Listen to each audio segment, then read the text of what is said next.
One of these days. There we go. It's live now.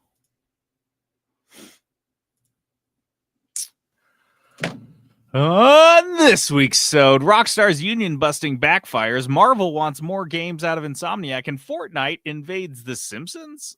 Later, we talk about what kids' movies would make good video games, and then I pick up Metroidvania for Dice of Destiny. You've just logged into the 3-Bit Gamer Show. Welcome to the 3-Bit Gamer Show. I'm JD. And this is Peterson, just normal. I didn't have a fancy one. This is just a normal Peterson. I was thinking while you were reading that, because that was your first read through, I was like, dude, he's doing really good. And then you messed up like right at the end. Like right as I thought that. I manifested it. I got in your head mentally. Because I decided to edit because I had Metroidvania game, and then I edited that out in my read through because I was like, I said game too many times. You said game too many times. So I was doing a live edit, and only you would actually know if I screwed it up. So thank you for I know, like you did. I super duper appreciate it. You just paused for a second. I was like, dude, I seriously thought, I was like, oh, he's doing really well on this first read through. And then normally then, such a fuck up, but stumbled just a tiny doing bit. A good job right now. Sometimes you'll stumble a tiny bit, and only I notice because I'm reading along. Right, I see the transcript. I'll see you stumble just a teeny bit. On the audio, you can't tell, but I saw it. Peterson I was like, dang it! I knew Peterson knows every time. Honestly, it was my fault. This one was my fault. Highlighting mistakes. Now he manifests them. Well, I was thinking you were doing so good and messed you up. I jinxed it. I don't think you should record with that Ouija board right there. What am I supposed to do with this Ouija board? It follows me around. I can't get rid of it. You know how many times I've destroyed this thing? I burn it, and I wake up the next morning, and there it is. It likes it when I burn it. It's like, oh yeah, that's like the best way you can destroy me. This is. Oh yeah, destroy me. Don't throw me in the fire. Don't throw me in the fire patch. Oh, we love the fire patch. Live from the 3-Bit Gamer Show. The news. All right, our news this week is brought to us by Crave Cookies. Crave Cookies does not have a sexual fascination with fire. Well, we don't know. We don't know if they do or not. We can't prove it. We haven't tested it, so we don't know. But I will tell you what Crave Cookies does have is a new menu coming up on Thursday. We're going to tell you about it now. It's going to blow your minds. It's going to knock your socks off. It's going to explode your brain. See, this sounds sexual again. Oh. You can't be like, oh, we're going to knock your socks off. You can't just... We're going to pull your socks off slowly with our teeth. So, Crave Cookies on Friday. Now I don't like it again. I liked it. Now I'm back out. Just playing with my emotions. Starting with the Brookies and Cream, which is a Brookie cookie that has a Hershey's Cookies and Cream candy bar inside of it. Of course, dude, he's just like doing Brookies and we're gonna do a Brookie and then just throw stuff in it. I'm just gonna make more stuff. The PB Explosion, which is a peanut butter dough that also has a crap ton of Reese's peanut butter. No. Reese's Pieces inside of it and on top of it, and a Reese's peanut butter cup in the middle of it. So it is an explosion. Yeah, I'm a freak for this one. I'm like, more peanut butter, please. The pecan pie. This is not a week if you have tree nut allergy. Dude, that's exactly what I was just thinking. I was like, you know what? If you've got the allergy, just don't even stay go away this week. Yeah, not for you.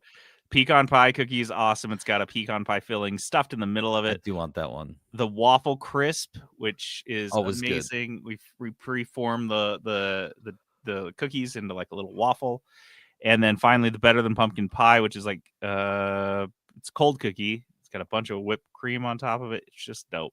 It's just a toffee or something like that, right? Yeah, it's just a little bit of toffee sprinkled on top. Yeah, I like that one. It's like the better than sex, but it's with pumpkin. It's like a pumpkin pie take. Yeah. Also, those mini pumpkin chocolate chips are off the menu starting Friday, so get those while you can. No, they're going to be replaced with two cups. One of them is the peppermint brownie bomb. Never mind. I'm back in. Wait, what do you mean a cup? What do you mean a cup? Like a cup. Like, remember the Dubai cups? Oh, so it's like a cup of brownies with peppermint stuff in it? Okay. And so it's like a chocolate mousse. Okay. So we crumble up some brownies, put some chocolate mousse on top, and then Okay. like an Oreo peppermint crumble, and then Okay. some more mousse, and then whipped cream, and then the little mini marshmallows that you put in hot chocolate, and some more Oreos, and then we just plunk one little peppermint candy right in the middle. Can I get it in a bowl so I can eat it with a spoon, like take it a home, just dump the whole cereal? fucking thing in a bowl. Just like dump Yeah, it in a big probably old be bowl. easier that way. Stir it around a little bit like just this. mersh it and then up. just Yep. like, And then you're yeah. good. Okay. The other one is the caramel apple crumble cup, which Caramel, okay. has like a warm apple pie filling with like brown sugar and cinnamon and all that stuff, and it's mixed with some crumbled. We bake pie crusts and then crumble them up and throw them in there. Some more whipped cream on top, a little bit of salted caramel, and there's a bunch of caramel. There's actually like dulce de leche that we use in there. Okay. And then a cute little candied pecan or a praline pecan. Just like one little guy on top. Right on top. Okay. Yeah, so you guys if you guys don't want cookies, you want to sit there and eat your calories with a spoon this week. Dump in a bowl. Cups. Stir it like it's a cauldron. Yeah, get in there. Cauldron of sugar. You're gonna love it. Let's get on to Crave Cookies and get your cauldron. Okay, nice. Thank you. Protests have broken out at a Rockstar Games office after the studio rolled out its latest union-busting DLC. Nice. Union-busting DLC. I like that one. Yeah. So tip my hat to that. Thank you, sir. Thank you, sir. Mm-hmm. Rockstar North's Edinburgh studio and Take-Two's London headquarters both saw protests last week, organized by the Independent Workers Union of Great Britain, the IWGB. The head of the Scottish Green Party actually joined in on some of these protests and joined in some of these calls. I mean, I think they have like just trying to do whatever they want. They're just trying to get in on anything in Parliament, so it's not like a huge party, but it's not nothing. Yeah. They do have. They're just trying to keep themselves in the we matter. We're the Green Party. There's some of us. Like, look at us. We're here. Protesters outside the studios are demanding reinstatement and back pay for those that were affected by these. We're calling them layoffs, but that's not really what they were. What is it called? What is a retaliatory firing based on a bust union off activity called? A bust. Oh, they got busted off. Rockstar bust off. There's that is what it's called. There's the sode. Rockstar bust off. Just that easy. You don't usually get them that early. This is first news story. We get the bust off. Bust off. Sometimes you just bust off early, dude. Sometimes, look, it's okay. Dude, it happens to everyone. It happens to like lots of guys. Yeah, it's fine. So Rockstar reached out to Bloomberg, Jason Schreier at Bloomberg, and was like, nah, you guys got it all mixed up. They said, last week we took action against a small number of individuals who were found to be distributing and discussing confidential information in a public forum, a violation of our company policies. This was in no way related to people's right to join a union or engage in union activities. I'm pretty sure nuh-uh is not a good defense to claims of union. It's not the worst defense. Like it's better than so. We have found in our current U.S. administration that nuh-uh actually sways a lot of people. So, hey, it was working for him. If it ain't broke, don't fix it. So IWGB just sat there and kind of read statements during these protests. We're reading statements from employees. One of these that I wanted to call out reads, we were supporting each other this is from one of the employees that was fired. We were supporting each other, trying to understand our workplace and make it better. To lose my job for that feels deeply unfair. No one should be punished for being part of a union or for speaking honestly about their work. Can't really say it better than that.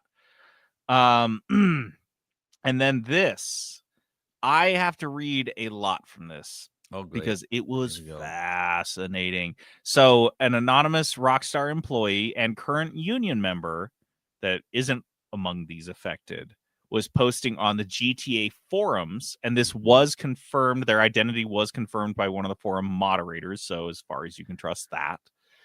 And they were just talking about their experience with this from the inside of Rockstar. And gives some more context how the firings went down. So I'm just going to read some of these quotes here because shit. These people that were fired, he says, quote, they were refused their right to union representation in the disciplinary meeting, which is against UK unemployment law. And they were frog marched out of the studio with the meetings lasting less than 5 minutes. So the people that were in the studio, they bring them into a meeting. They're like, hey, we just talk to you for a minute. And then they're like, you're fucking done. No union rep, no nothing. And they were like, "Can we get a union rep?" And like, "No, you can't, because this is just we don't have time for that." Like, union reps are only for employees, and you're not an employee anymore. You're fired. So here's the thing: you're not represented by anyone, not including us. Actually, yeah, and you're actually here illegally because we just fired you. So if you're not out of here in 5 minutes, in fact, we do have police at the door waiting to arrest you. We are going to arrest because you're trespassing. Trespassing. How dare you? I clocked in this morning.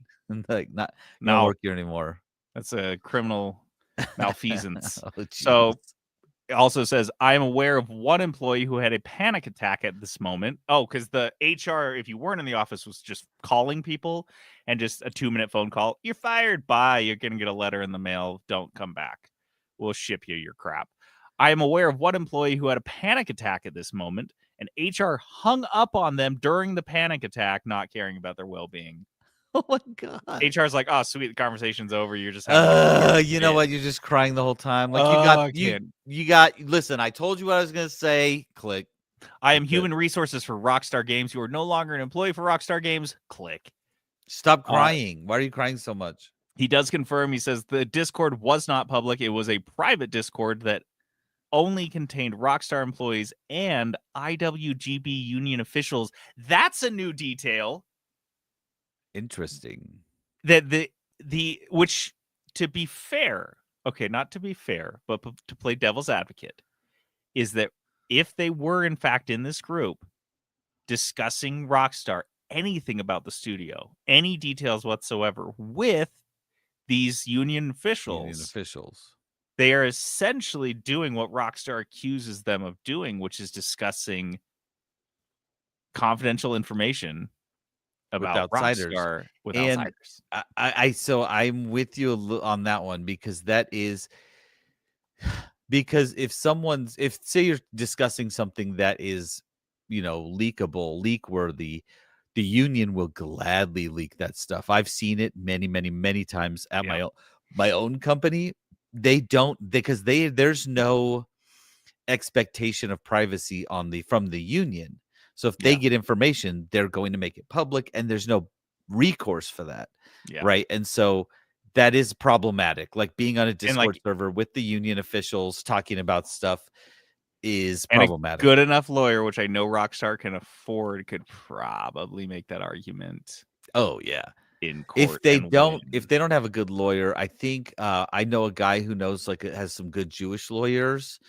They have some experience with Rockstar specifically. So okay.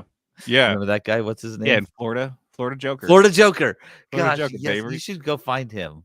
I think he's like a normal dude now. I mean, he still has a face tat, so he looks like an idiot. So here's the last quote. Rude. Here's the last quote from the anonymous Rockstar employee posting on the GTA forum.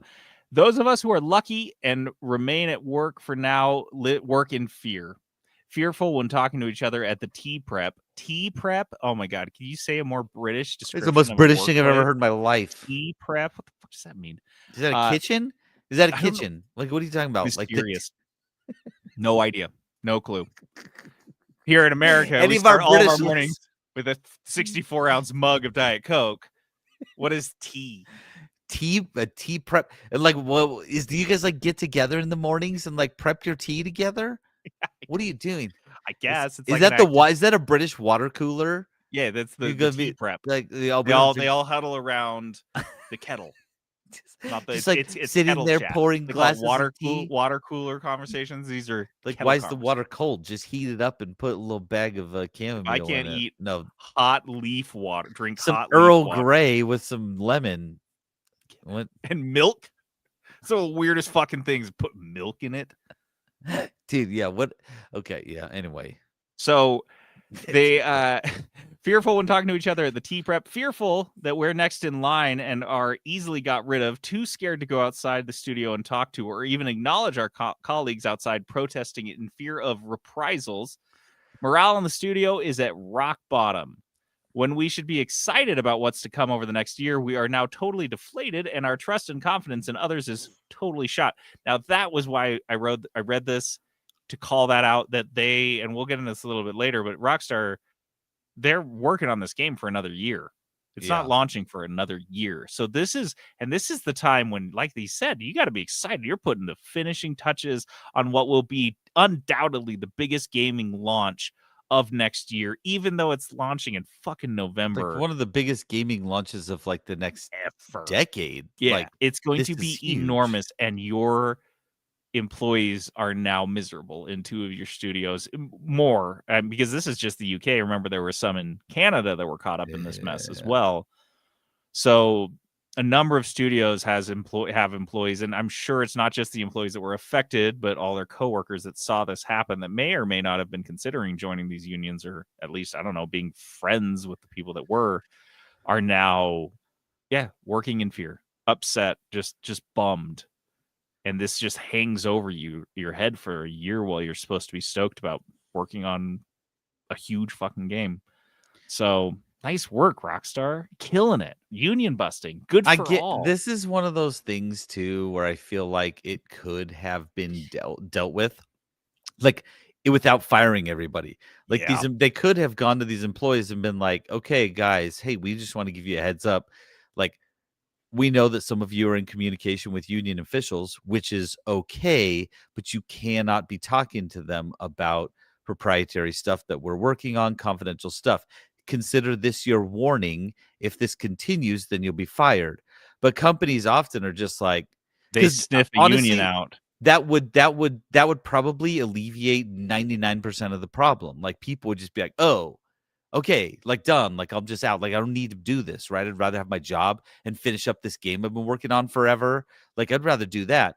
And then instead, they just fired employees, killed their morale, and they just did they just went in guns blazing. When you can almost always fix a problem by just addressing it, by just actually talking about it to the employees instead of being like, you violated a policy, we have to fire you right now. But like, dude, just like, I don't know. No, I'm sure this sounds like it came out of a lawyer. There was one attorney at Rockstar that they went to with this, and he's like, scorched earth, fire them all. Great. It's like, I know I can make a case for this. We won't get in trouble legally. Like, we'll have a lawsuit, we'll fight it, we'll win, and we'll get rid of those people. We'll cut the union off at the knees. Yep. And all of this is defensible. But I got this. But the non-lawyer aspect of this, like you're talking about, the way the repercussions, the impacts are a big deal, and they're not tangible. Yeah, necessarily. Yes, this is tangible. Your jackass lawyer's like, no, we'll get rid of the union, it'll be fine. That's what you see in the email, and you're like, cool, sounds good. Can them, get rid of them. But the human cost of this is going to be pretty fucking big. It's going to be a mess. The Olympics have ended the partnership and esports plans it had with Saudi Arabia after just 1 year. That lasted long. All these things with the Saudis last a long time, it feels like.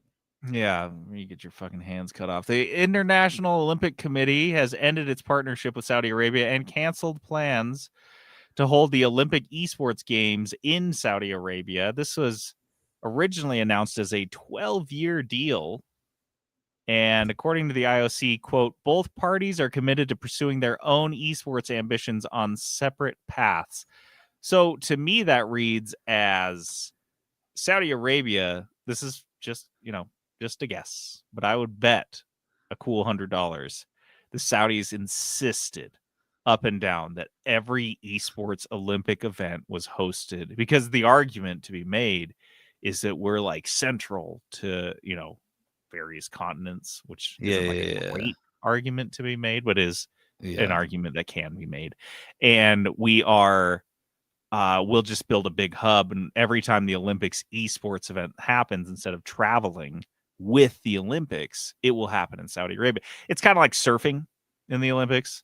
Surfing does not happen in the country of origin. You can't And, just like do it wherever you want. It's just like, oh, equestrian let's do events, you're not putting your fucking horses on planes and flying them to every whatever. Equestrian events usually happen in like one spot. And so I think that was what the Saudis were demanding with esports, and the IOC is like, I don't think so. They said that this approach will be a chance to better fit the Olympic esports games to the long-term ambitions of the Olympic movement. So that was the reason I put this article on here, is that I didn't realize how hard the Olympics are pushing to include esports, which is kind of interesting. Yeah. They think that that's something that it's going to be weird. It's going to be weird when you see esports athletes out there with holding the torch of their country, and they're having to take breaks because their little skinny wiener arms are tired. They can't hold the torch. It's so heavy. They like, we have to walk all the way around that track. Yeah. On the like the beginning opening ceremonies, they're like, I'm not doing that. Do it. No. Walking. And these other athletes, these like actual athletes are like, why? What is going on? Is he wearing a head? Is he playing video games as he's walking through this? He's holding the Steam Deck. They're going to be the only Olympic athletes in the entire village that don't fuck. The most unfuckable Olympic athletes to ever live. Honestly, the IOC loves them. They're like, no, we don't have to worry about these guys at all. We don't have to buy quite as many condoms this year. STD rates will be way down. Oh my god! They just put them in the rooms between all of the other, like, this person's really good looking. Like, just kind of like just surround them with esports athletes. Yeah, you're like going down to like hook up with this Estonian sprinter, and then some dork ass from South Korea steps out. He's like, "Hey guys, what's up?" And you're like, "Actually, I don't want to fuck anymore." You know, why does your room smell like farts? I hate this. Ooh, it's not my room, it's me. It's just everywhere I go. That's my aura. That's my AOE. Secret. That's my secret. It just always smells like this. My AOE attack. I haven't noticed it anymore. I can't. Think about these virgins nerding around the Olympic Village. I'm picturing the IOC like actually talking about this. Be like, here's the benefit though. Like, we won't have to worry about all of the sex that they're having. That's why Saudi Arabia wanted toilets in the fucking Olympic Village with condoms. It'll be great. Game preservation is now being discussed in the UK Parliament. This is a big deal. You know, this is my thing. This is my pet. Why is the UK like always doing the things we're like, oh, nice. Busy. Just stuff, because their like house of leadership is designed in a way that isn't like benefited from doing nothing. Like, they can't just like do nothing for like 2+ years and it's like totally. That's true, because there's more than two parties. So their platform isn't just like, it's not just like, hey, it's the other guy's doing it, so we don't want to. Yes. Oh, you guys like this? I'm out. Like, that's how politics is. So they actually have to do stuff. Okay, that makes sense. So this is the Stop Killing Games campaign we've been talking about. That was that petition that got a ton of signatures. It was being debated in the UK Parliament on Monday, and the idea here is that they want legislation to control when developers decide to pull support for always online titles. Okay. Obviously, the examples we've talked about recently are The Crew, Concord, Multiversus, Anthem came up. Lots of these games came up. It was kind of refreshing looking at some of these PMs, or these MPs, I should say, that were kind of in the know. They're kind of younger. Their parliament isn't filled with 70+-year-old white dudes, which is probably another reason things are happening. Yeah. So I've got a couple quotes here from these MPs that are just kind of interesting. So I'm going to read those out, because this was like an overall discussion they were having in the House of Parliament, and I assume the House of Commons, because the House of Lords, no way. Anything that's old ones in terms of games beneath them. Yeah. So Pam Cox, who's the MP for Colchester. Oh, you're gonna love the names of these places. Yeah, I know. I was like, these are this is the most British sounding everything. Colchester. The names, the towns, everything. Oh, it Yeah. is clear that digital ownership must be Nope. respected. What are you doing? What? Is this a quote from a Yes. British person? Why are you It is doing not clear doing that it? There digital you go. ownership must be respected, and that publishers should look to provide routes for players to retain or repair games, even if the official service support for products ends. Yeah, nice. Henry Tufnell, the MP for Mid and South Pembrokeshire. Pembrokeshire. Are you fucking kidding me? Like they put too many Like things on parody. there. I As know. campaigners have rightly argued, if every copy of a book, film, or song were destroyed, we would see it as a cultural tragedy. We should view the loss of video games in the same light. Nice. Mark Seward's MP for Leeds, Southwest, and Morley. Leeds, Southwest, and Morley. Got it. Okay. I am not demanding that publishers keep servers running forever. Campaigners are not asking for indefinite technical support. We are not asking companies to keep pouring resources into a game that we have finished with. What we are asking is fairly simple, that publishers should not be able to deliberately disable every copy of a game that consumers have already purchased, leaving them with nothing. Leaving them with nothing. That's been kind of the thing, right? Yeah. And dude, so like these are 3 different people. These are all still very balanced and reasonable takes. Yeah. And it was good to be heard, because that's all we're gonna fucking get. Because the Minister for Sport, Tourism, Civil Society, and Youth, Stephanie Peacock, was Her name is Peacock, Mrs. Peacock. Stephanie Peacock, yeah. Okay. And she, with a candlestick, she said basically, I'm not gonna, because she released a huge fucking statement. Yeah. And it really displayed like a clear understanding of what's going on. She said it's basically, I get what you're saying, but nah, it's not gonna happen. Because they claim there's 75,000 jobs in the UK around games, which is crazy. But even her understanding seemed very nuanced. Why she said no, this isn't going to work, was because she's like, no, and she understood from like the game business side of things, how much of a lift this would put on game developers and how it was kind of unreasonable. And one of the things she says is she's saying that online video games are dynamic, interactive services, not static products, which is true. Like, it's not just like you don't just buy a thing and the thing will exist in the format that you bought it forever. And she's talking about like she says maintaining online services requires substantial investment over years or even decades. So she is looking at it from like that business standpoint, and like the actual product itself. If you buy a product, it probably won't be the same product that you bought 10 years ago. Yeah. Right. And so there is an argument to be made there for sure. So I don't know where this goes. I think it's maybe dead here. They did acknowledge how many people did sign on to this petition and how big of a deal it is. Yeah. And it seems like maybe at some point there would be some form of legislation that would make so one of the things they mentioned, they're like, this is an easy one. We can at least force you to put a warning on your game when you buy it or before you buy it. That's like, this may not be around forever, basically. That might not be too hard. That might be a compromise, because at that point, if you have the warning and you've established that, even in your terms and conditions, outside of the terms and conditions, I should say, because usually this is covered by terms and conditions, but it's kind of a shitty way to bury that. And absolve yourself from any responsibility. So yeah, I don't know. It's interesting. I think that's the period on the end of this story. I don't think Stop Killing Games is going to go much farther beyond this. They did have their day in court though, like, and then some. So and it sounds really like they were seriously considered. Like their arguments were seriously considered, but like too.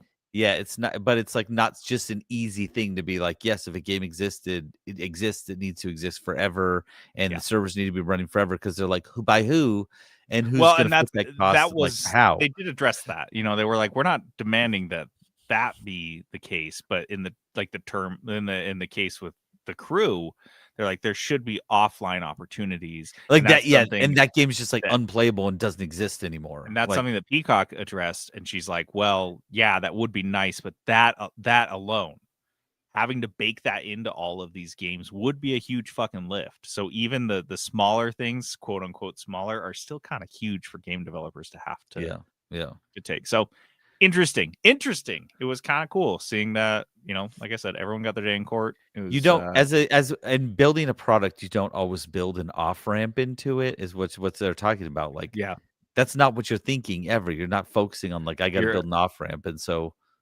And that's at some point you're like, okay, we're going to shut down the servers. Actually, we got to take a year building that off ramp. Yeah, it's like a huge ask, especially if the games aren't that popular anymore. Like The Crew, right. Cool, that's cited a lot, but it's not like they have millions of people playing it. Like it makes the cost of shutting down a game pretty heavy. Yep. So yeah. Okay.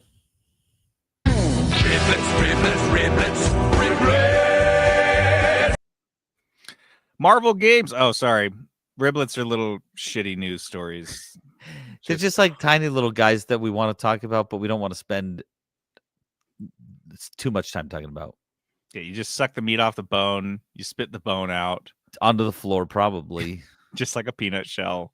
And they come that's how ribs work at Applebee's, I think. You can eat ribs. You just throw the rib on the floor. I don't have time for this shit. Bones all over the floor. That would be the worst. Dude, that reminds me of the most disgusting thing I think I've ever seen in terms of like human behavior around food. I was at the Wendover buffet once when there was crab leg night. And dude, can I tell you, the best quality crab legs you can get are in Wendover, Nevada. I mean, they're just fresh as the day they were plucked from the ocean. And there was like a horde. I didn't know it was crab leg night. I just knew there was You just wanted a buffet. There was a horde of people standing around like with a little bin. And the guy comes and he's got the big metal bin full of it. And the second he slides that into the warming tray, these people descend upon it like jackals. With handfuls, like grabbing them. Yes, with their fucking fingers, because they're like, there's only one set of tongs, but there's 8 sets of us. And so, and then I watched, dude, they were taking these plates just loaded with nothing but crab legs, which I'm like, that seems weird. That's a weird behavior. And then I just watched them. And they were just like shucking them with their fingertips, just digging their fingernails in and just like pulling the crab meat out and dunking it knuckle deep in butter and just shoving it in their mouths. And it was kind of like a horror movie. I don't like that. And so that's what it's like eating riblets. That's how you eat riblets. Yeah. Like your knuckles not coming out clean. I'll tell you that. Nothing's clean. Inside and out. Marvel Games says it'll continue to work with Spider-Man and Wolverine studio Insomniac for many years to come.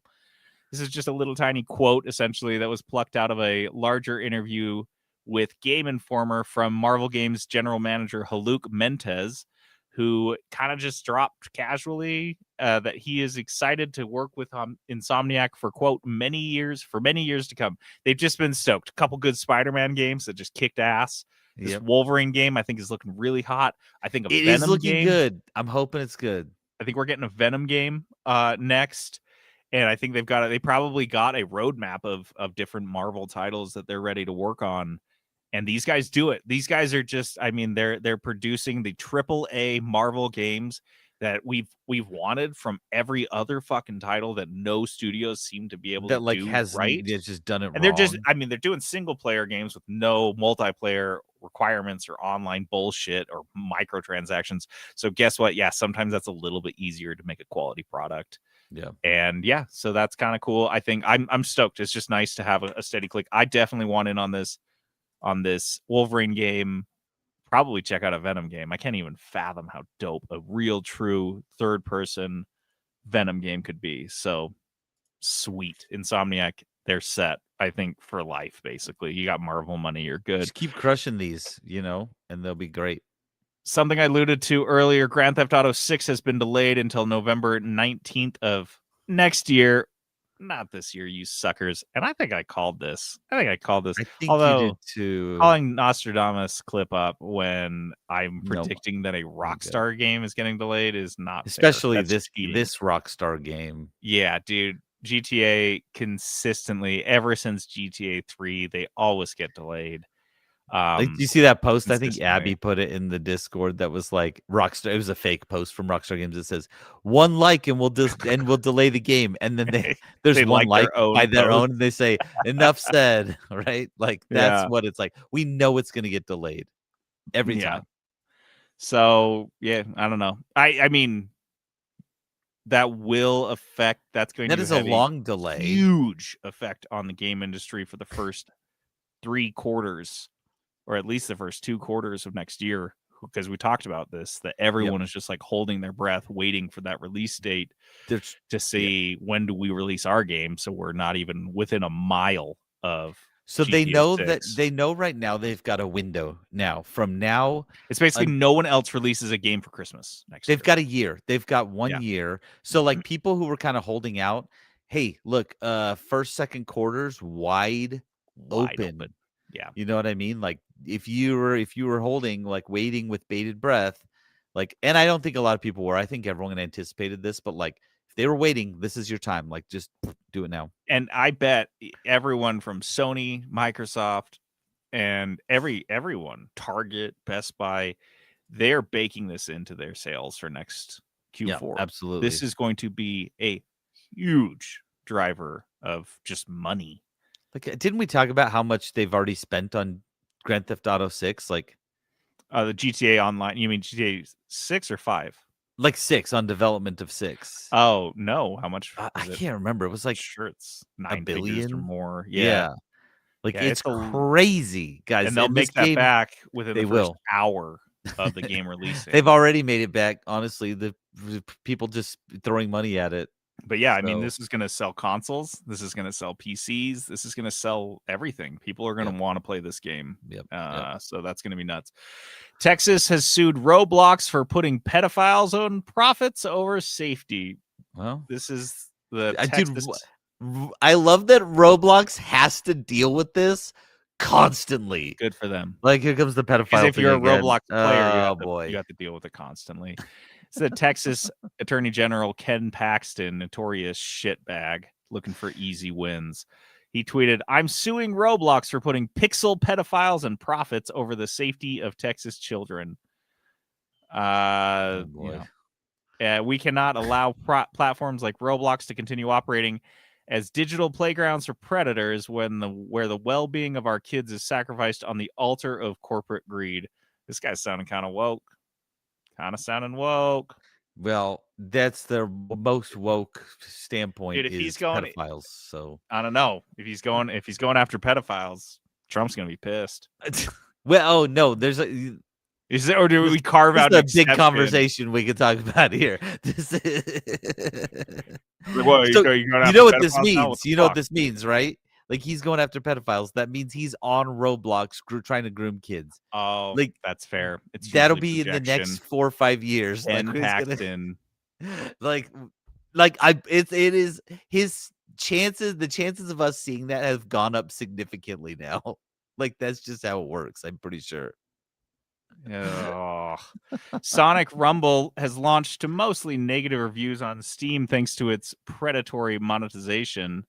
So what's Sonic Rumble? Great question. It's a Fall Guys clone. It's a primarily mobile game. So the fact that it's got as many sales and reviews on Steam is kind of interesting. It's free, but on Steam. It has skins that cost as much as $60. No, it multiple paid battle passes, gotcha rolls, and even a subscription service for a Sonic Fall Guys clone. What the fuck? And it genuinely looks like a clone. Like the games look like the same games. This is kind of funny. It's now reached mixed. It's about 47% negative on Steam with 1,700 reviews. So for me,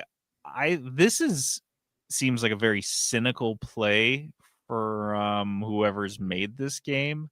Sonic Team, I don't know if they were involved in this, because the idea here is nobody is clamoring for any sort of skins or gotcha things in a Sonic game.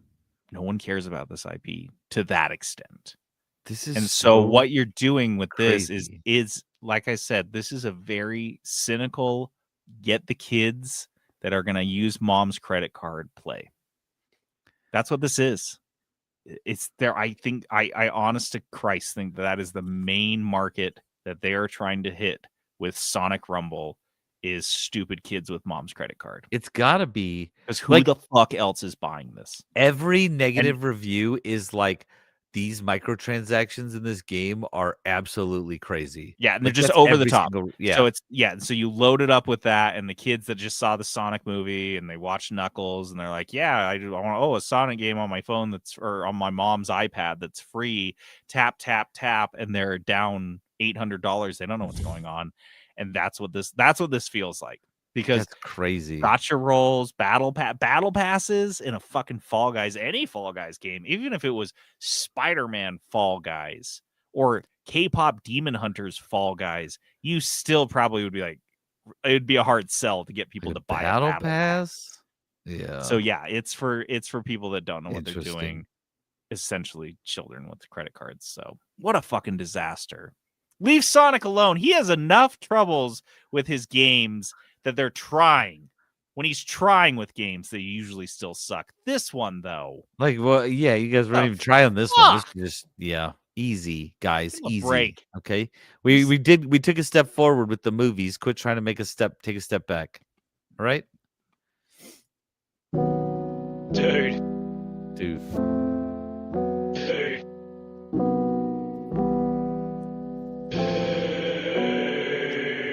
They got 100 game pass, got 200 day one. 20 million in the bag, watching sales start to slump. Talking shopper on the top of JD's jugular, it's Trump. He can make them economical as JD's sales report. It's reporting with variety, fucking the propriety. Suck it up and listen, gonna gain some notoriety. Gaming ain't free, not since they was late fees. Peter City must oblige, even if he disagree.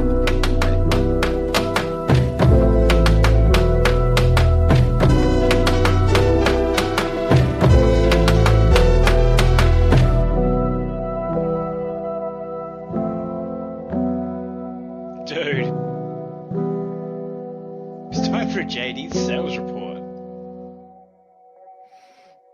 Some good ones this week, honestly. Yeah. There's a bunch. Really Normally it's like one or two. I got the list compiled by the Video Game Sales Wiki, so take that with a grain of salt. It's of the perfect. best-selling games released between 2020 and 2025. So the last 5 years, these are the best-selling games. I got the top 20 here. What do you want? By copies, right? Yes. Like, yeah. Yeah, 15, at least 15 million copies. I was Number surprised by some of one. these. I'm gonna go slow. Well, should I actually go? I can go down from 20, or I can go down from 10, or I can just start at 1. Start at 20 and just kind of go quick through the Yeah. like 20 through 11. Okay, cool. I'll go real quick. Number 20 is Pal World. Okay. 19, Baldur's Gate 3. 18, God of War Ragnarok. 17, Assassin's Creed Valhalla.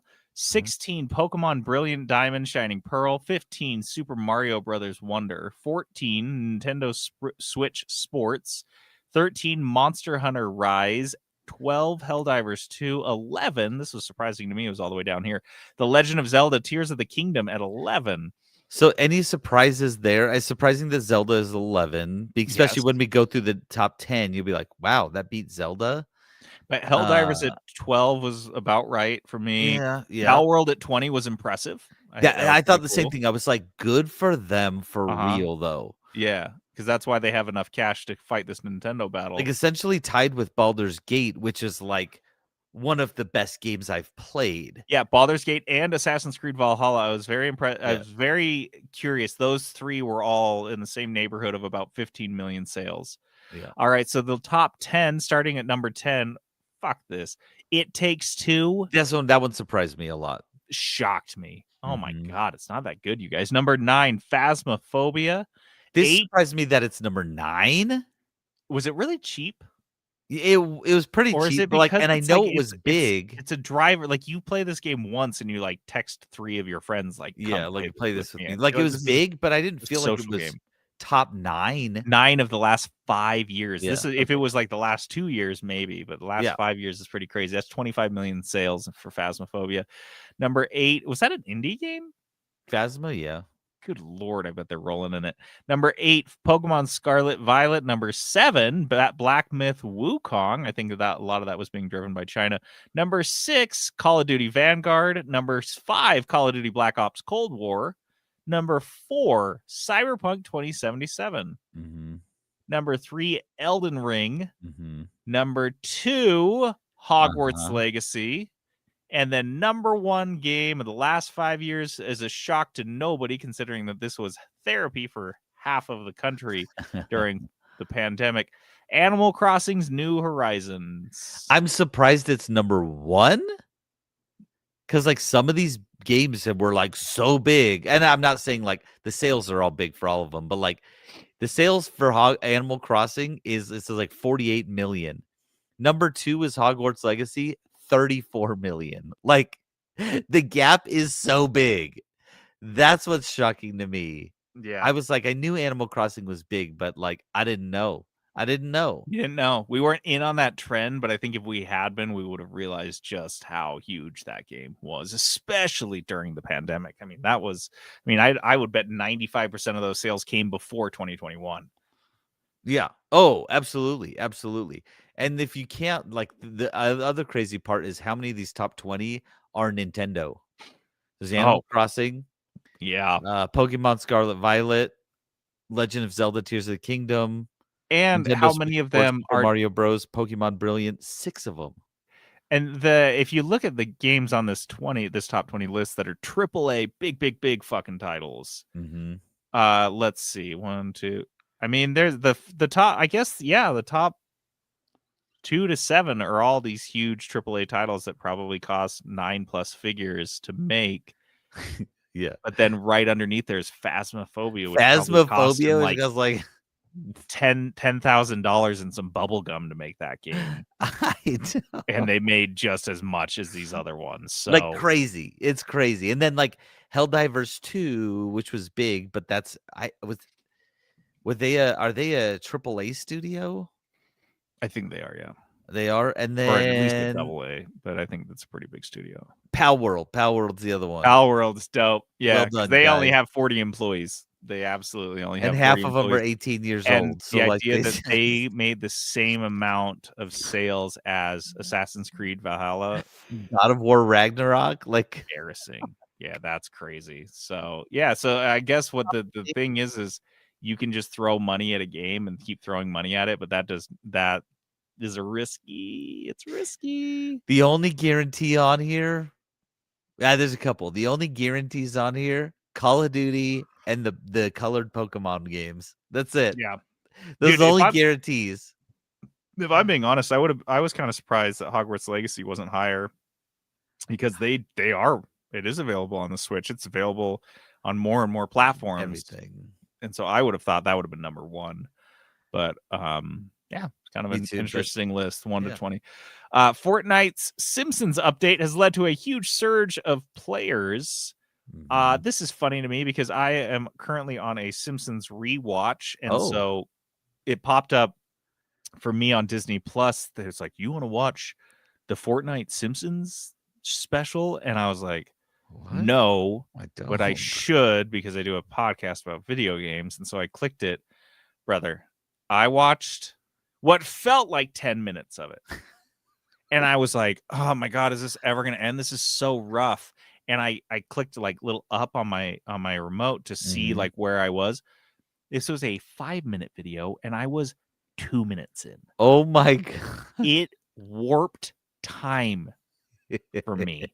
It proved relativity. It was Oh my God. so bad, and I was going to put it on Pudos and talk about how the Simpsons Fortnite crossover was so god awful and painful to watch. I'm sure I did watch the clip. There's a trailer for the game side of it. Yeah. Where you're playing in Springfield You're and playing you're playing in as Springfield. looks fine, looks dope, whatever. But the fucking like animated short featuring Fortnite crammed in there was so arduous and painful to watch. You could Incredible. tell that everybody that was involved phoned it in, because the bosses from Disney on high came down and were like, you're doing this. And they're like, oh, this seems icky even for us. This seems And they're like, no, you're doing this. And they that was like the level of effort they put in, was like they were like forced at gunpoint to make this. And they're like, well, that's what you're gonna get. So terrible on the Disney Plus. I don't watch that. Wow. But the game, like I said, it's like a Springfield map, and it features a lot of the landmarks. And it made me just kind of heartbroken and sad watching the Simpsons characters running around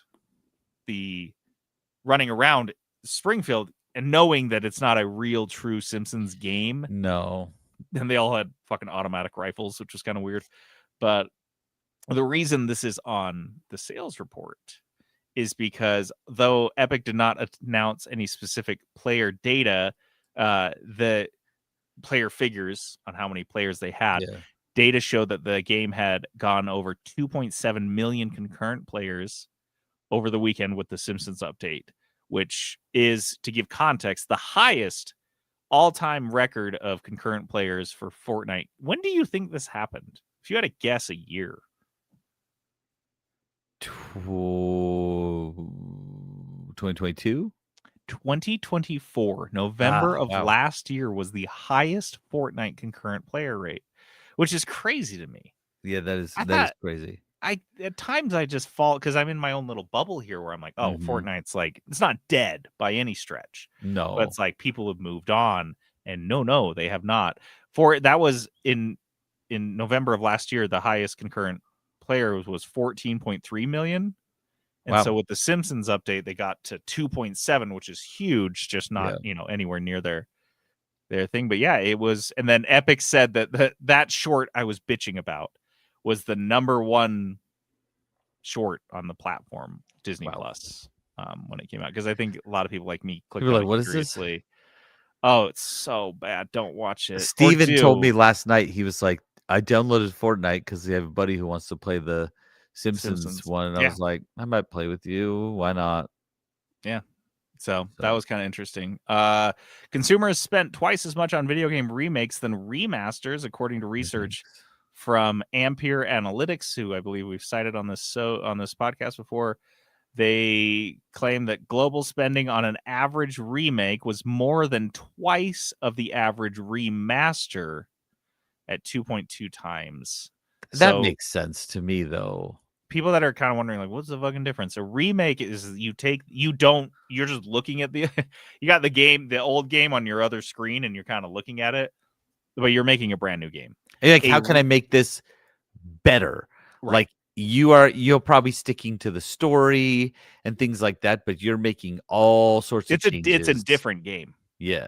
It's like, but then a remaster is you've taken the same game, the same code, the same assets, the same voice acting, all of that, and you just tuned it up.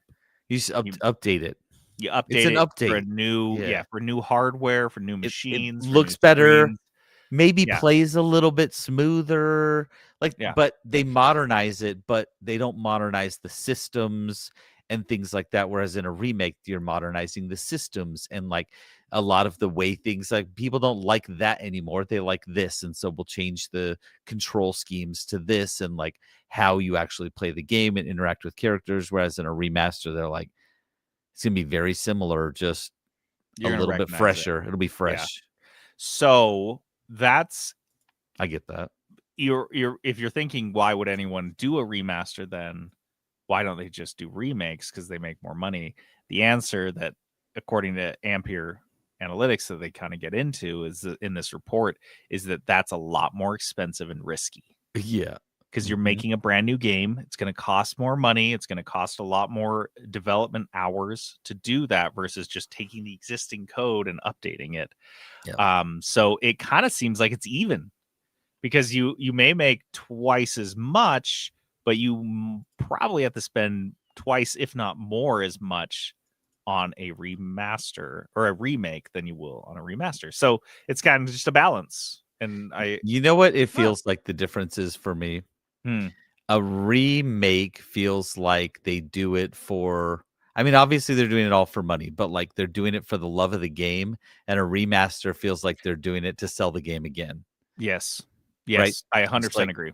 That's It's what cash it grabs. feels Remasters are different. cash grabs. Like a remaster's almost like if you didn't play it the first time around, yeah, it's a good time to play it if you wanted to play it.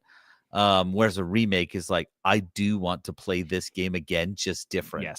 Yes. That's that when you said for me, that's what it would be. Is like, Mhm. long story short, unless I was completely obsessed with the game, I am not interested in remasters.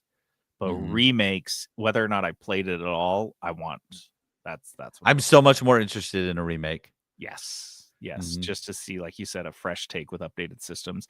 Dispatch, the story-based, what is it, like the indie game, Yeah, has sold more than 1 million copies in its first 10 days. good for them. You're Good working job. as a police dispatcher, I believe, and it's kind of just like a point and click.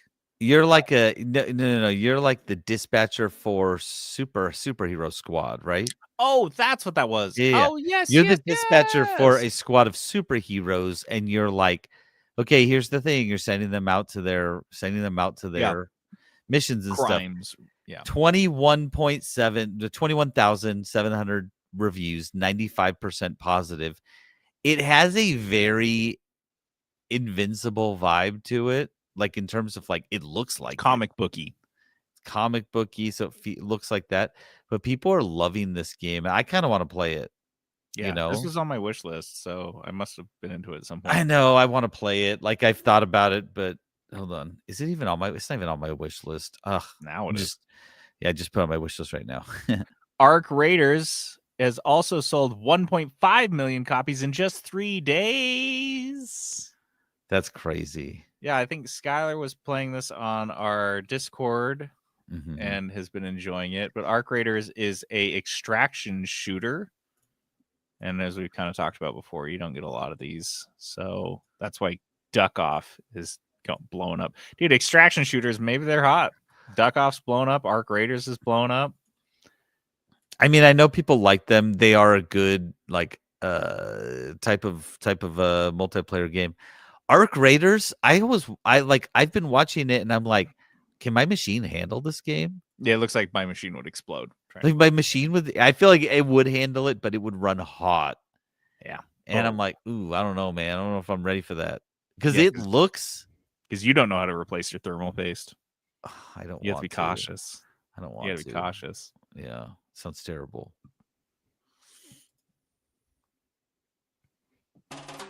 Kudos. Kudos. Kudos.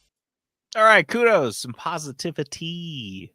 A positivity prep. Positivity prep. Yeah, dude, I love I it. don't fucking know.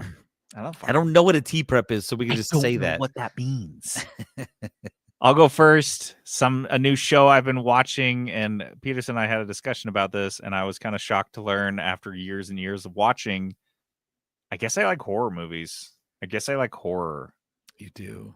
How did that fucking happen? I was like, your brain's a little twisty, so like it is a little twisty, but not by like a in little- a real bad way. There's a certain types of horror you don't like.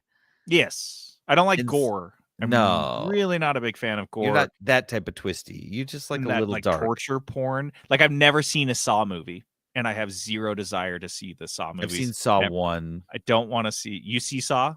Yeah, I see Saw with Moe's all the time. I have never seen Hostel. Well no done. desire to see Hostel. No, desire That to one's gross. see I watched that one and I like hated it. Human Not Centipede. interested. It's horrible. Don't like that. Yeah, that's not my I don't jam. like the ones that are twisted and mean. Is that if that kind of makes sense? When Yeah, it's just yeah, like yeah. I've No. read about the Terrifier movies with Art the Clown, and I Oh. read the plot summary, and I'm like, none of I this like that. interests me. It's just like Yeah. watching people die. I've never seen Hills Have Eyes. Don't have a desire to see that. There's a lot of movies that I like read about. There's a these horror type movies. of horror that you do like. Yeah. But yeah, I like psychological stuff. A little Mhm. bit of gore here and there. Gore used sparingly.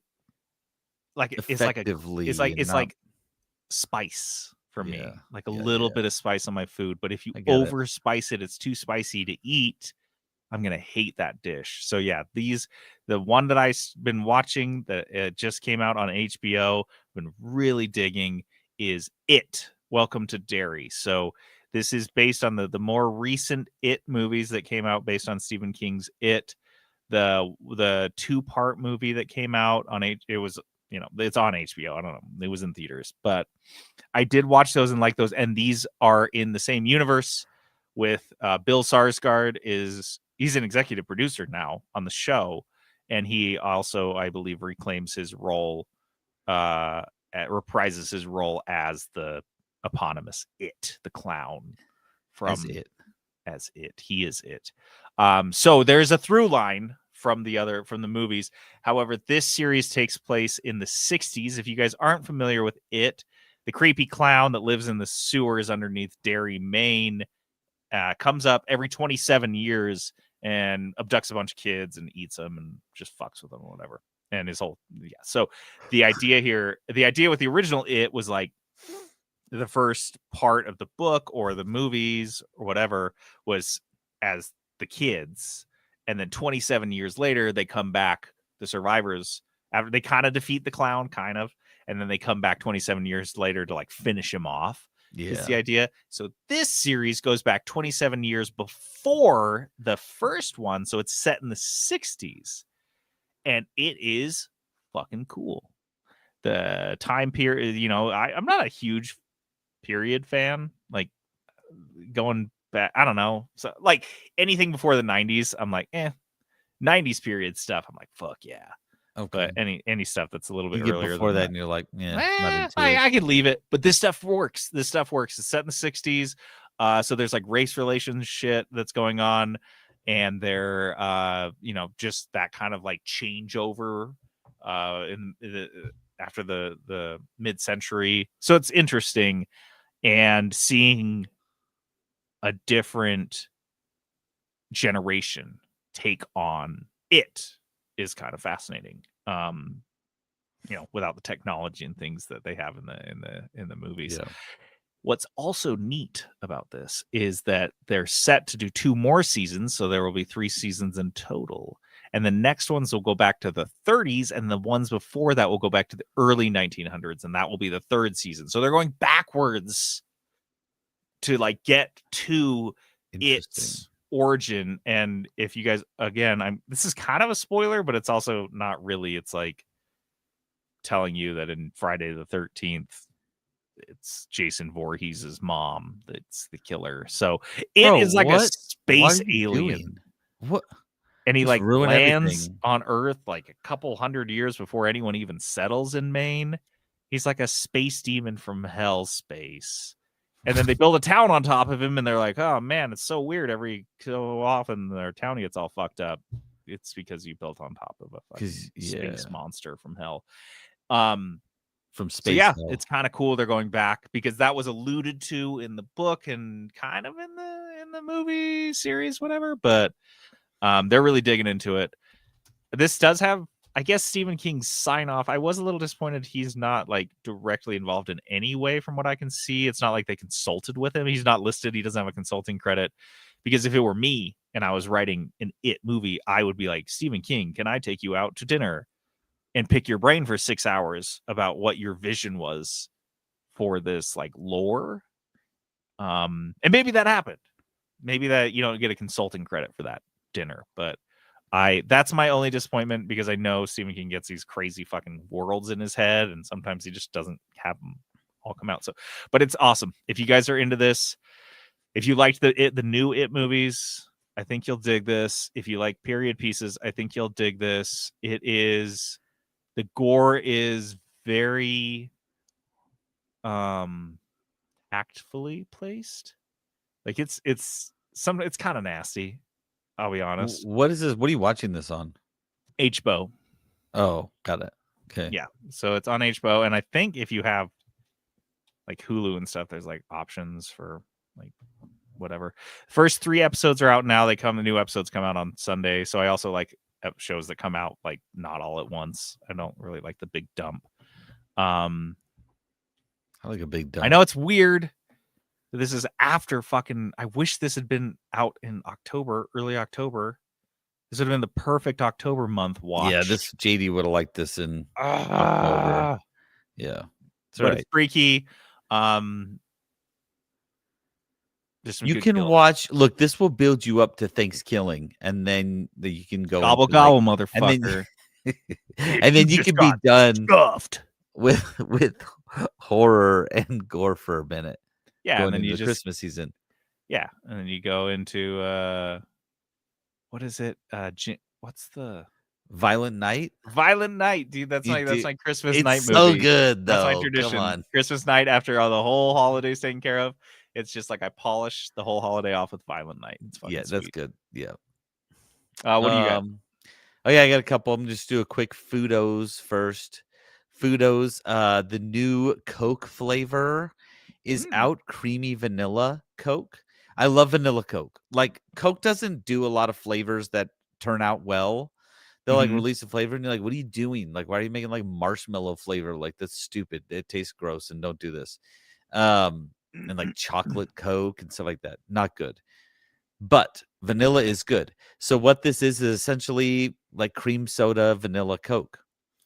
And it's good. Dr. Pepper did it. It tastes exactly how you think it will taste. Yeah. Like, I got it and I was like, yep, that's what I thought this would taste like, and I like it. And there's a zero version of it out there. So it's good. It's their seasonal one. It's like a holiday one, so get it while you can type of thing. But if you like Coke, creamy vanilla Coke holiday is very good.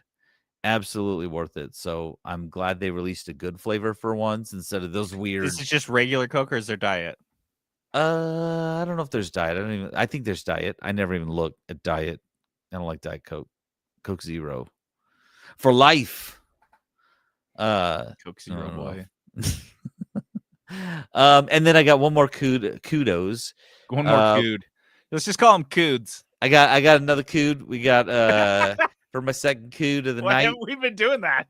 I don't What's know, wrong but with us? I do like it. It sounds stupid way enough better than that's like for kudos. us. Yeah. What Coods you got this week? Oh, Okay. what's wrong with us? Good one. 8 Dude, years. honestly, this Fuck. is why we still do this, because we haven't perfected it yet. There's still like There's improvements always to be room for made. growth on the 3-Bit Gamer Show. Oh my gosh. Always So room for Coods. my second cood of the night is So good. I know, I really like it. Feels good to say too. Everyone listening, just pause for a second and just say that. Like, Pause the I'll sode give some in your Coods. car. Just like, I'm gonna get some Coods later. Yeah, dude. I got it some feels Coods good. for you. I Yeah. think you did a really good job this weekend, and I wanted to give you Coods. Yeah. No, it's God damn great, it, it's so right? fucking good.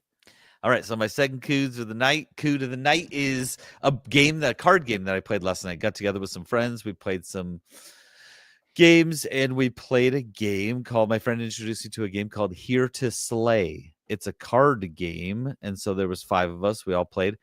And what it is essentially you're putting together a party, and it's just like a single deck is like a draw discard type of thing. But then there are 3 enemies out. And Phil says he's played it. There's 3 enemies out there, and you can fight. The way you win is you either kill 3 of the enemies, or you put together a complete party. And the parties are like D&D classes. There's like a mage, there's like a wizard and a fighter, and a, you know what I mean? There's like 6 different classes of hero that you put below your guy, and so you build yourself a party. And so you win. It's not a long game. It's not very long. You can win by having 1 of each class in your party, or by defeating 3 enemies. And as you go, like when you put out a hero in your party, they have like an ability, and it's dice rolled. So you roll a 9+, and it'll do this ability. On your turn, you have 3 action points, so you can like draw a card, cost 1 action point. You can roll any of the abilities you have out 1 time. That's cost 1 action point. To fight the enemies out there, costs 2 action points. You can just do a whole hand refresh, discard all your cards, draw 5 new ones. That costs all 3 action points. So you're going through, and you're playing against everyone else on the table. You can do stuff to steal their heroes. You can make them discard heroes. You can change their dice rolls, like give you cards that are like, nope, they do their dice roll, if they want you, like, no, -4 to that, and you play this card, and then they can like challenge it. This is really fun and simple. Like, I bought it. I bought it today because I was like, it's $20 on Amazon. My kids will have a good time playing it. It's not complicated, so I'm like kind of excited to play it with them. It's one of those games where we'll play it a handful of times and then be like, yeah, no, it's kind of like over it. There's a couple expansions which kind of make it fun, but it is a good game. Yeah, Phil said doesn't have funny hero class names like Berserker and stuff like that. Yes, all the heroes are animals, and so the animals have like funny names and stuff like that. So it's good. If you want a new game, especially one you can play with the kids, you can just like whip out and play with your friends real quick. Here to Slay is a good game. It's the same guys who made Exploding Unicorns. If you've ever played that, I think it's called Exploding Unicorns, or I don't know, something like that. Anyways, really enjoyed it. So Here to Slay, check it out. Nice.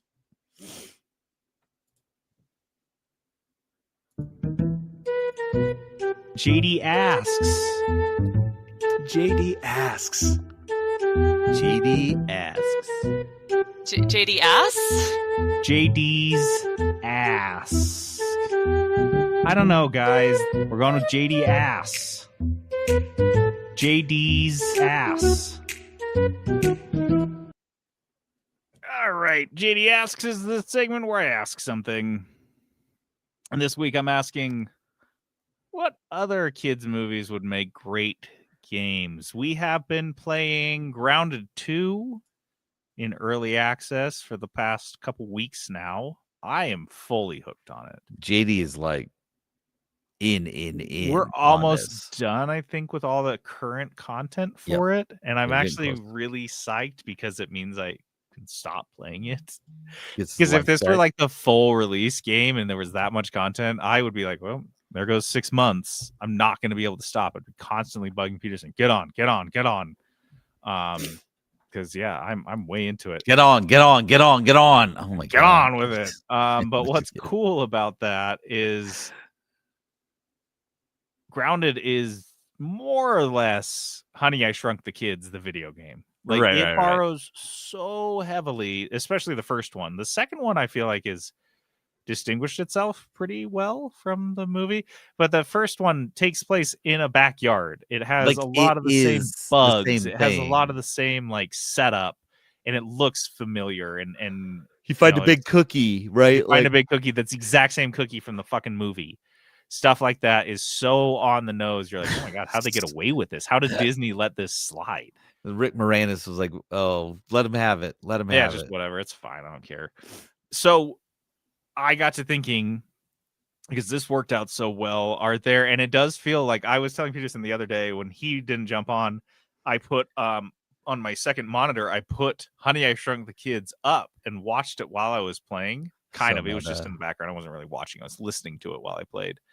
And I was like, oh my God, this is like right on the nose. Like it's just, and it makes sense because when I watched that as a kid, all I could think is how cool it would be to play in that world.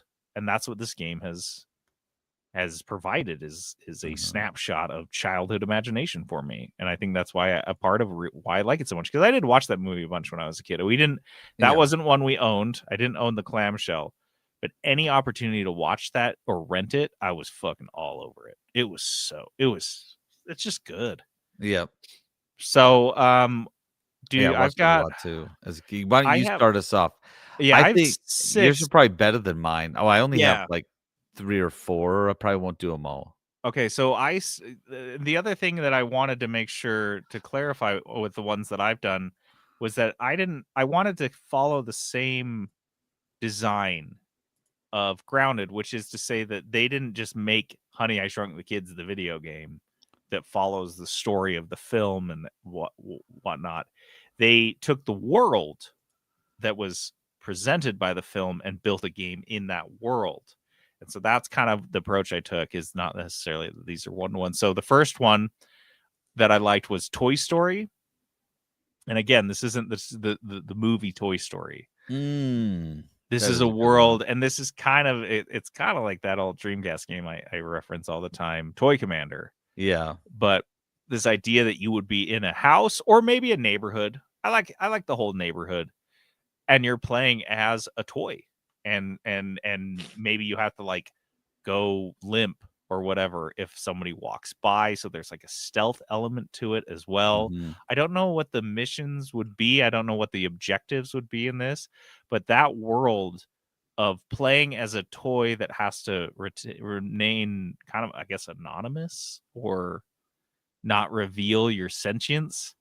I think that could be fun, interacting with other toys and the other, because I in think Toy the world Story- building could be a lot of fun too, because like in Toy Story, you see a tiny bit of it, like misfit toys type of thing. that's But like, the Misfit you could- Toys house. What could you Yeah. do with that? like you could come across like you go to the sandbox and there's toys in the sandbox.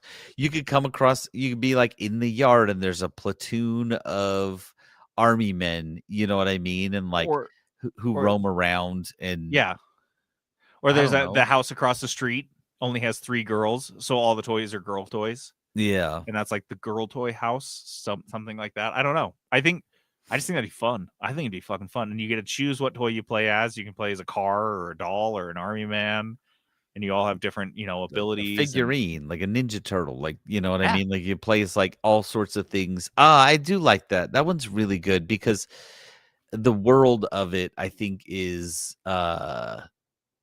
really going to be like more interesting. So I like Yeah. that. You're See, gonna and play I a lot wasn't- at night. Yeah, like you're playing in the evenings. You're playing during school. Oh Kids yeah, are at that's a good school. point. The kids go to Like, school. Parents are That's at when work. you- Kids are at school. You have to like go into a yard where there's a toddler who like it doesn't go to school, so you gotta like be careful. But you can move around a toddler a little bit more. Yeah, like the You idea, can an like you're adult. controlling your character, and then all of a sudden you're not. Yeah. And a person, because a person showed up and they're either controlling your character or they're within like your eye. You're in their eye line, so you can't move. Or like there would be areas where like yeah, if they see you, like if there's like a kid, a toddler, if he sees you, he's gonna come pick you up and move you, probably not where you were trying to go. You know what I mean? Like he'll put you Yeah. somewhere else, and you're like, no. Which is a hilarious. Usually in games like I think that I'm thinking like this, or open world games where the big boss, you Mhm. run into them, they fuck up your day. In this instance, they just kind of like pick you up and carry you from here to there. Like that's the biggest consequence. Like, and then maybe he'll put you in his pocket for a minute, and you're like trying to get out of his pocket or something like that. Yeah. He puts you in his pocket, and mom takes him to bed, and you're like in his room now. That's how you get into the This- toddler's room. Yeah. Yeah. So there's, I think, I don't know, it could be there's legs fun. there. Yeah. I think the Toy Story game could be fun. Okay. Now, see, here's the thing. I wasn't thinking like specifically around game like the world. world of the Yeah. game, because the one I thought of, I was thinking of Scooby Doo. Okay, And hey, here's why. that could Here's work. why. There is, but I wasn't thinking the actual world. I was Scooby-Doo thinking roguelike. No, I didn't make any roguelikes, which is interesting. I usually Yeah. do a roguelike, but I wanted to do, how like games like Lethal Company and Repo, and there's like games like Phasmophobia, Phasmophobia. Yeah. where you're like thinking of this Phasmophobia crew game.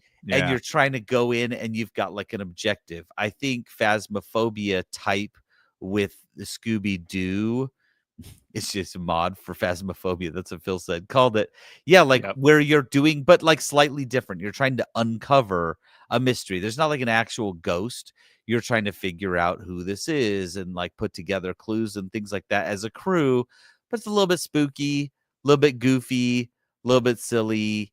Going in like you're going in and doing missions and coming back to your van. You know what I Yeah. mean? Yeah. And I think as a Scooby Doo mod, because those games right now are so big. Like I said, Phasmophobia, Lethal Company, Repo, all of them. Do they all have huge. unique characters, or you're all the same? Because this would be funny because you could have different abilities. You'd have the stoner characters that would be less susceptible to ghost magic.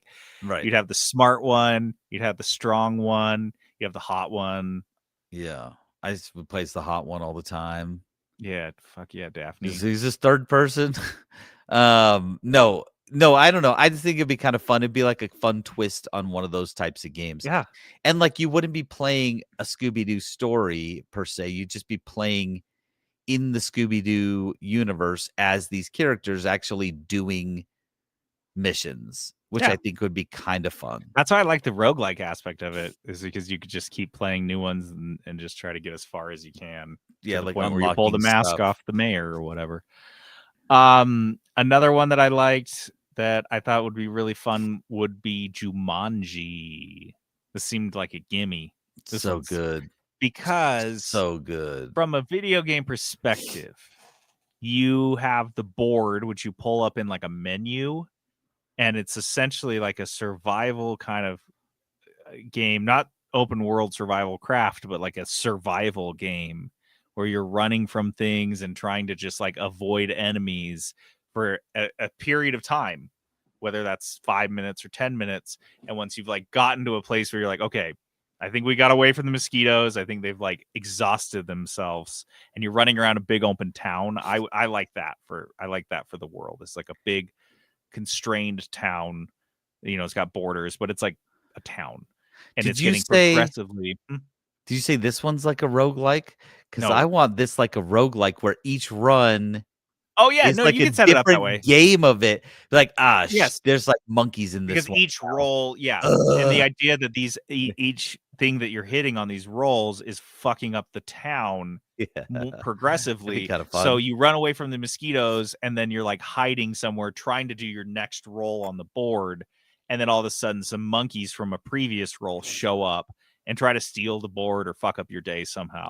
Yeah. So yeah, I like the roguelike for this too. It'd be I kind of think it- fun, like if you're doing runs and each run had like Yes. different elements, and it was like this. and this would be cool because it has to be multiplayer. And It so has to doing be this with multiplayer. friends would be so panic inducing. I think in the same vein as Phasmophobia, Yeah. where you're just like, oh shit, there's like, oh, that roll that we did half an hour ago, all of a sudden those like rhinos came out of nowhere and they're like chasing us Like, again. oh no, this rumbling, and like so what's the happening? run gets harder and harder and harder as you get closer to the end of the board. And then, I like this. Phil says some Jumanji events are first-person shooters, some are real-time strategy, some are platformers. So he's describing essentially Mario Party Jumanji, which Mario I Party also Jumanji. adore. I think that could be a lot I just of think we fun. need some Jumanji game. We need more Jumanji content. And then you could make like you make a second version of that with Zathura, which because I loved Zathura so Ugh. much. I loved it Fuck. so much. Zathura was the dopest. It's It so was dope. so And I good. didn't see it till I was like in my 20s, and I was like, I what know, the I didn't either. I fuck? didn't even know it existed. Yeah. So No, yeah, I like that. I don't know. I think there's a that's lot you cool. could do with it. Why don't we have that? Like a real one. Yeah, like a real Jumanji. Like, Dude, is that- there a Jumanji game? You're gonna have that thought about a couple more of mine because yeah, is a do good another segment. one then. I want to hear your other ones. The Incredibles, but obviously not the story of the Incredibles. But you are in the city, the big whatever city from the Incredibles, and you're playing as a superhero. You get to pick whatever powers or whatever you want to do, and it's essentially that very cartoony kind of 50s retro futuristic vibe as a superhero. So I like the time period piece of it. Okay. And then I like the idea of just being an open world superhero game. And yeah, it can be a story game if you want. You can make it set it up like that.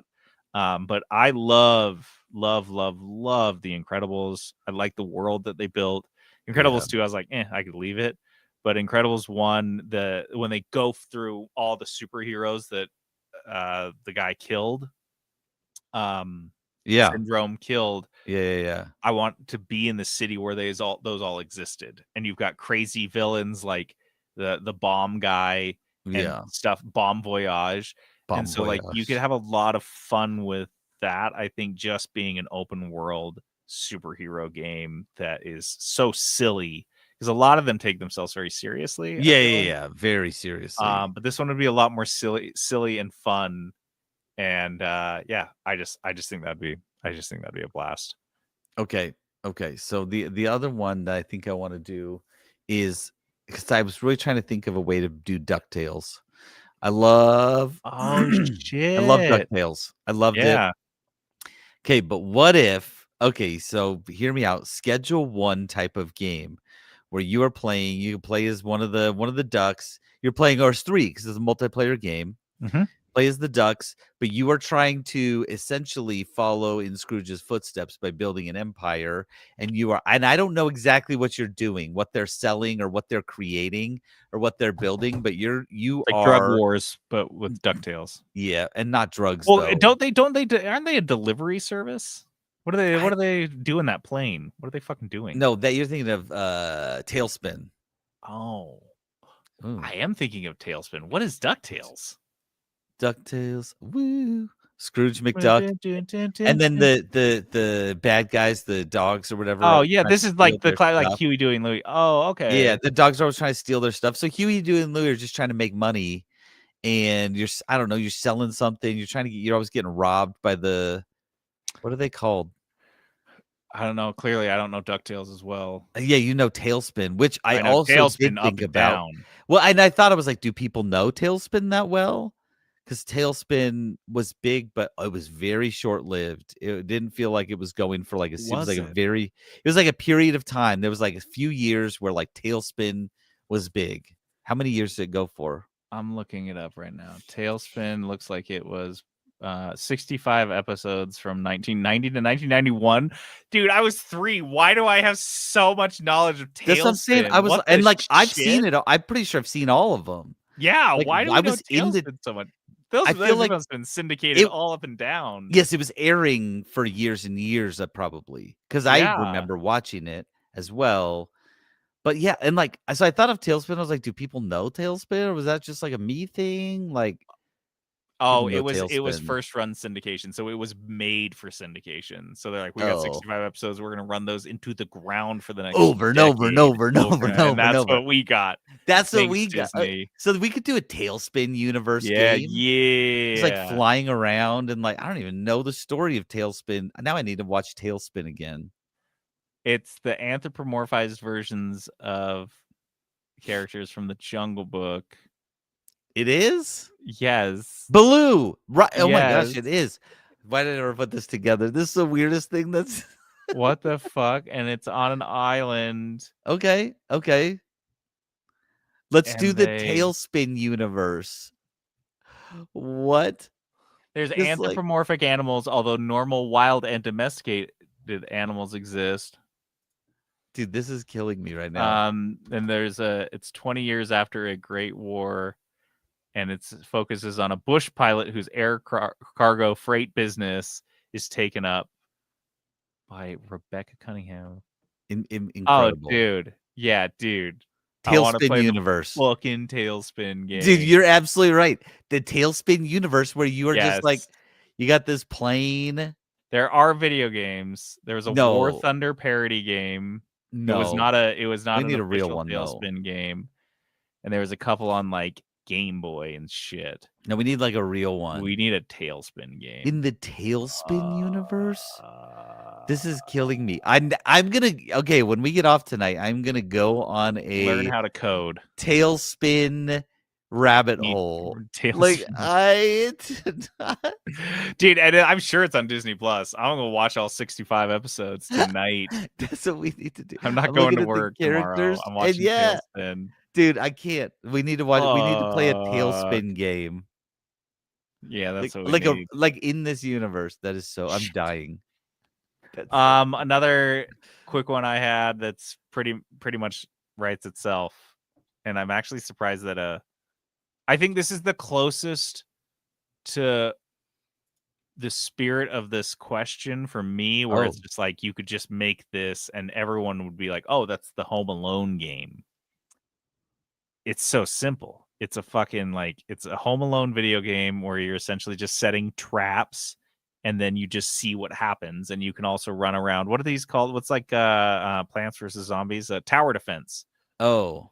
So it's just a tower defense game, and you can participate obviously if you want to. But if these, you got to kind of keep your distance from the home invaders. The invaders. But you can go participate beyond just setting traps and waiting to see if they're sprung. And you're running around a house or a larger venue. You can do it in a shopping mall, which would be kind of fun. But Yeah, there'd be different boards, different levels. you would know you would play this, and you're like, yeah, it's not called Home Alone, but you're like, this is so heavily inspired by Home Alone that I'm like, How are they not getting sued? Like it's going to be called Alone. That's what it's going to be called. Something like Be that. called Yep. Alone, and you're just playing as a kid. Yeah, and you're like, oh, I get it. But yeah, I think Home Alone game, You're playing as tower Devin. defense game. Your name is Devin. You're a boy named Devin. Yeah, Devin. Devin. That's perfect. It's fucking perfect. Mm-hmm. So yeah, I think that'd be an easy one. I'll just do another quick easy one.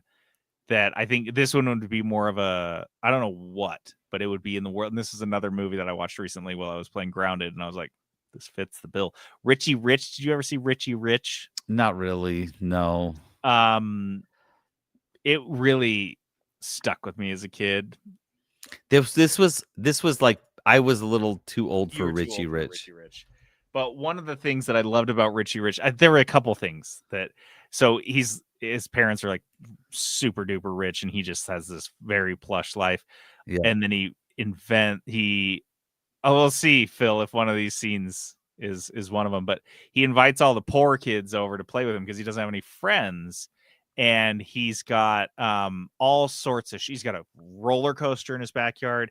He's got ATVs. And by backyard, I mean, he's like this palatial mansion. He's got a kid launcher, which is just like this pneumatic device that like shoots you into like a big pad. And he has his own personal McDonald's in his house. Of course. And the idea of just kind of setting up a silly adventure game in the world of Richie Rich, the gadgets and the toys and the things that you could get up to in his huge like property playing around.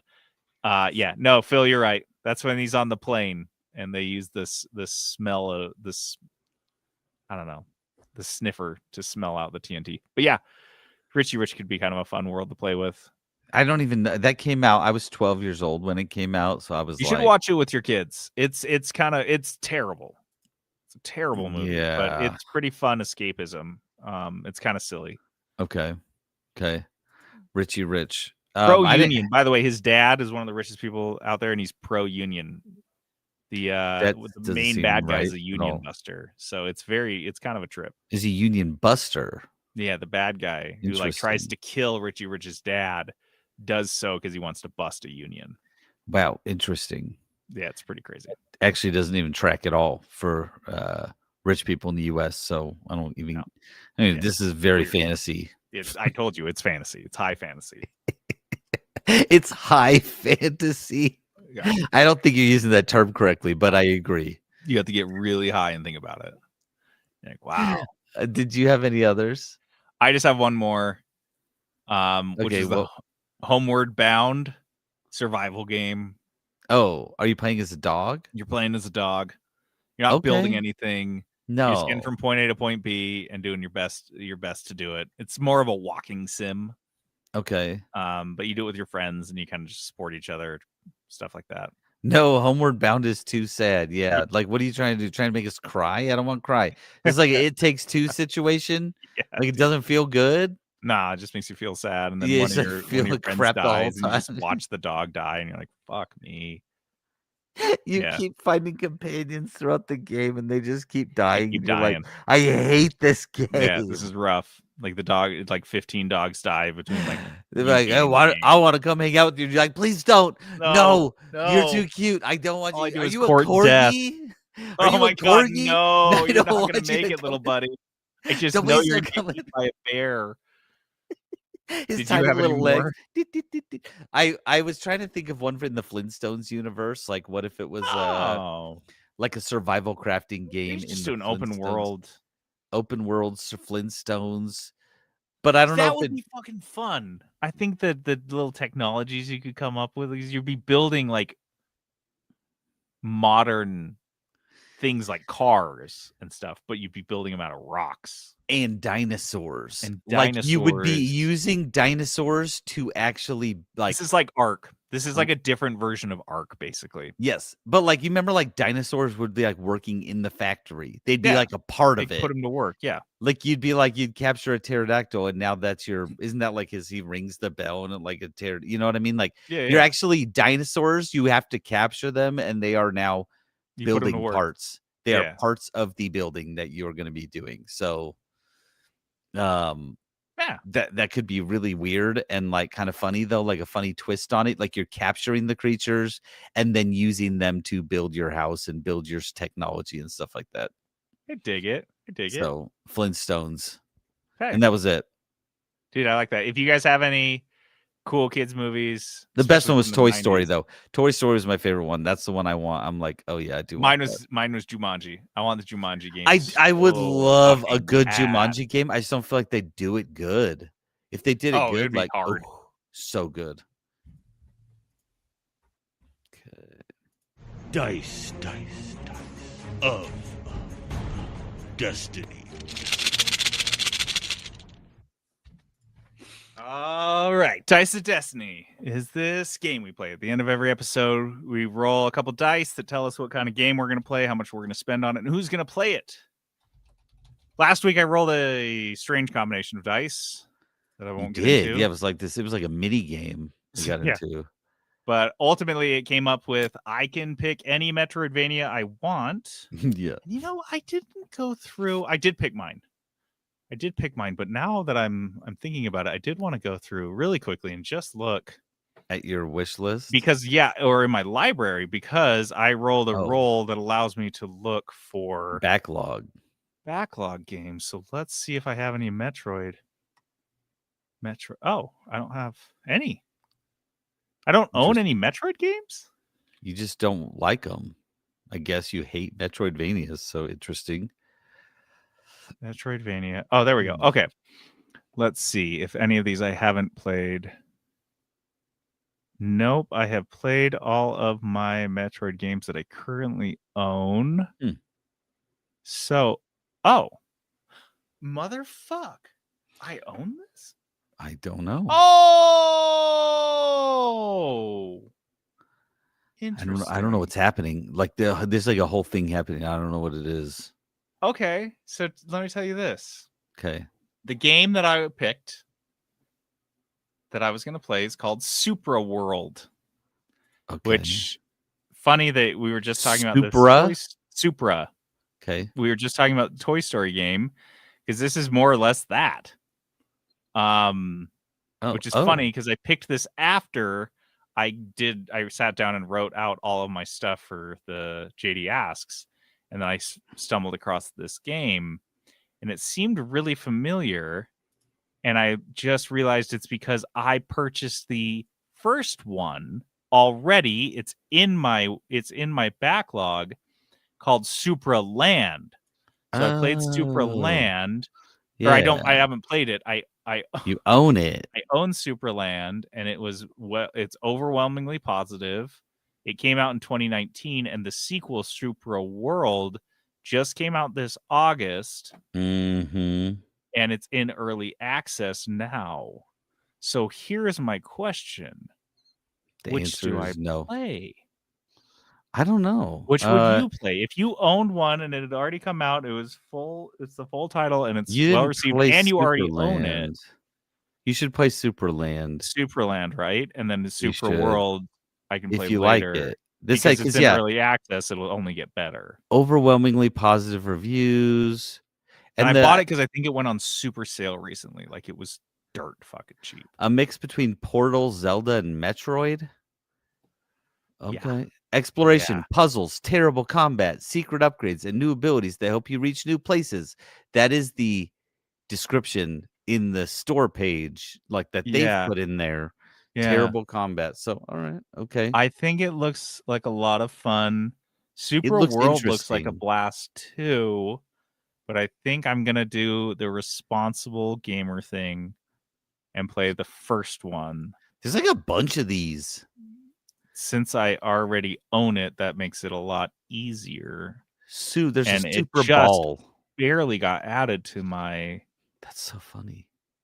list. Okay. So, yeah, yeah. I'm interested. I don't think you've really played anything really like this. This We'll looks very see. different. This looks very It does different. look out there, right? It Yeah. There's like puzzles, but also like combat. You're running around like an open world. I don't know. This looks interesting. Okay. Yes, I'm very. That's so funny because I was gonna pick Super World right up till the point when I on just live decided to Yeah. look at my Yeah. backlog, and there it was. Okay. Shit. Okay, so I'm playing Superland, better and I'm change going that out in of town. dark. Of course, I'm going back to Florida next week, so I will not have a review for Superland for next week. But hopefully, when I get home, I'll be able to plug some hours into that and have a review in the next couple of weeks. Okay. All right, that's it. It's the whole kit and caboodle. We did the whole sode. The whole kit and caboodle. To play us out, we've got some music appropriately from The Simpsons. Check this out. You're going to like it. Oh, shit. I do like that. Sounds like a video game. This is the Simpsons 3-bit crossover, which is much less of a soulless sellout collaboration. Yeah, it's pretty good, right? I do like this a lot. Me This is a too. good vibe. Is this from one of the old Simpsons games, or is it just I don't a think chip so. I think it's tune? just a chip tune someone made. I like it. Yeah. Nice. You want to play this old Simpsons game? All right, Me I'm too. JD. Oh, I want to say thanks to Phil for hopping on and Abby for Abby was on jumping for a little to bit, hang out. We stream these on YouTube, so you're always welcome to hop on YouTube or Facebook and hang out with us on the live stream. I'm JD logging off. And this is Peterson going AFK.